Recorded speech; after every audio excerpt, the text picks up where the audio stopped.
Now, if there's two places in Britain where you think of as rain, well, one would be Manchester, but I'm not in Manchester, and the other would be possibly Wimbledon. That's precisely where I am, standing here in the centre court of the All England Lawn Tennis Club.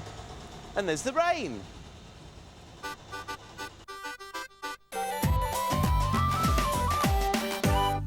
It was in 1922 that these famous championships were moved from Walpole Road, a couple of miles that away, here to Church Road in Wimbledon.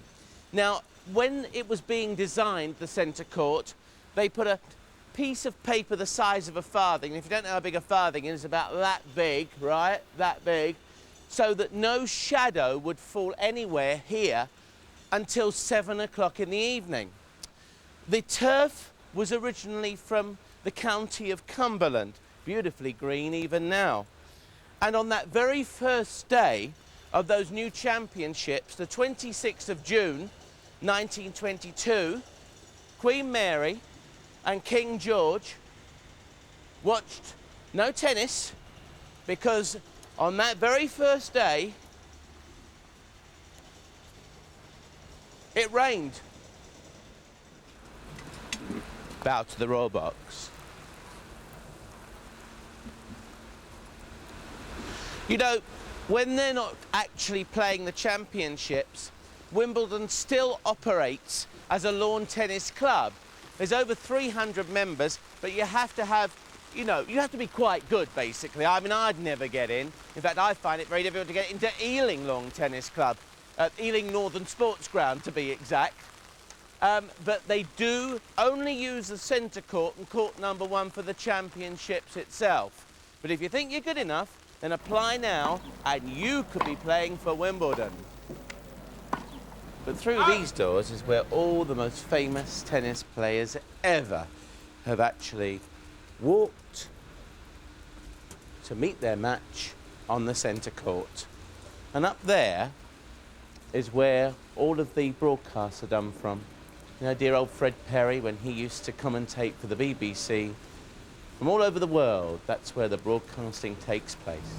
Wimbledon is updating itself. Here's the old number 1 court. Not much left of it now, is there? And up there is the south stand, as was, now looking over a complete and utter rubble tip, full of mud, full of absolutely everything down there. But over here, you've got the new number 1 court. Pretty spruce, eh? Over there is the big broadcast centre. Oh, goodness me, over 1,000 and more personnel work there. And do you know that goes down 4 stories into the ground?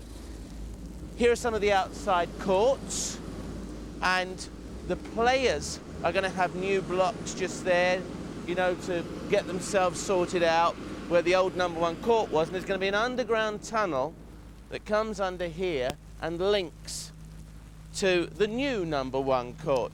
So they can avoid the crowds, so they can avoid the rain, and so they can avoid the strawberries and cream and the champagne, if they're that way inclined.